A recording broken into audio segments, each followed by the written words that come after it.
and I'm from China. I'm currently a graduate student in Georgetown. My friend, that is Zhao, and we are both a very big fan of you and your friend Charlie. And we read his book, which is very interesting. He had this whole system of criteria on how to evaluate the company.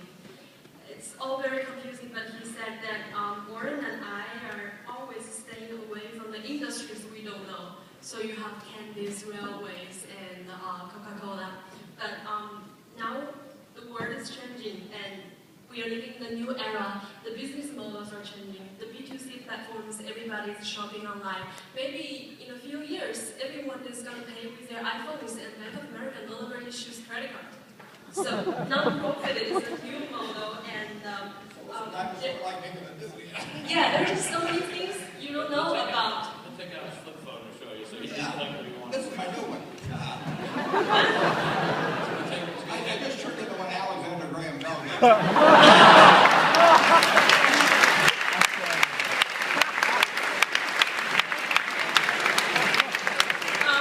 So the question is, the business models are changing, the world are changing. The new technologies are changing everything. There's no way you can just stay out of it and stay with the traditional.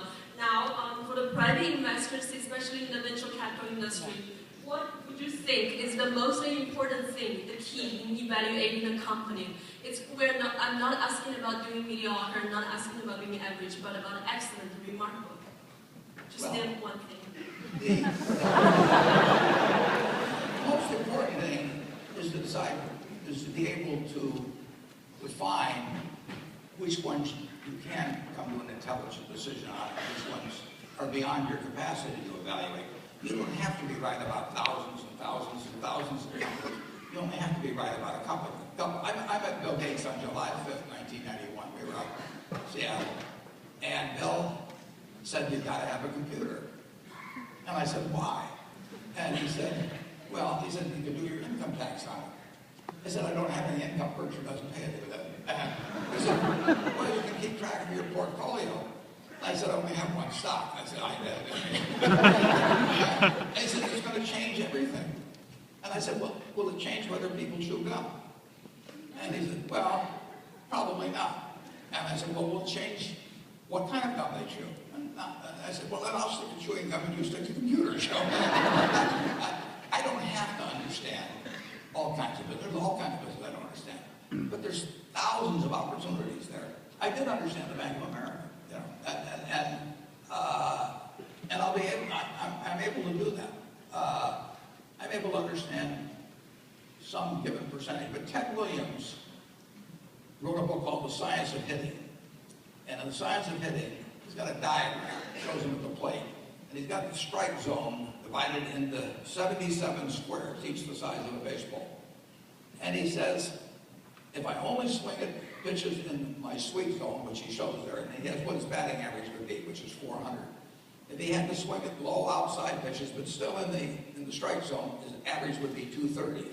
He said the most important thing in hitting is waiting for the right pitch. Now, he was at a disadvantage because if the count was 0-2 or 1-2 or so on, even if that ball was down where he was only going to bat 230, he had to swing at it. In investing, there's no called strikes. People can throw Microsoft at me and, you know, you name it, any stock, General Motors, and I didn't have to swing. And nobody's going to call me out on called strikes. I only get a strike called if I swing a pitch and miss.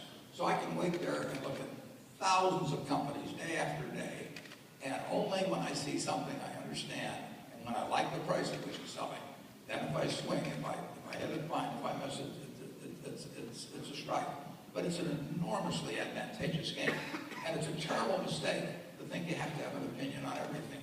You only have to have an opinion on a few things. In fact, I've told students, if when they got out of school, they got a punch card with 20 punches on it, and that's all the investment decisions they got to make in their entire life, they would get very rich because they would think very hard about each one.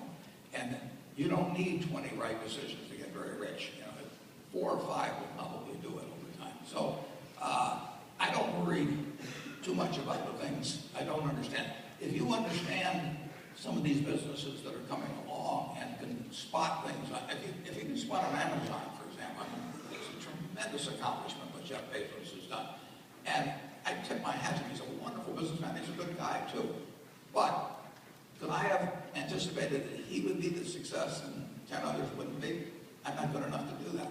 But unfortunately, I don't have to. I don't have to form an opinion on Amazon. And I did form an opinion on the Bank of America, and I formed an opinion on Coca-Cola. Coca-Cola's been around since 1886. There's 1.8 billion 8-ounce circles of Coca-Cola products sold every day. Now, if you take 1 penny and get 1 penny extra, that's $18 million a day. And 18 million times 365 is 7 billion, 3 less 730 billion, or $6,570,000,000. So annually, $6,570,000,000 from 1 penny. You think Coca-Cola is worth a penny more than Joe's Cola? I think so. So, and I've got about 127 years of history that would indicate. So those are the kind of decisions I like to make. And you may have an entirely different field of expertise than I would have. Probably much more up to date in terms of the kind of businesses that we're seeing about, and you can get very rich if you just understand a few of them and understand their future.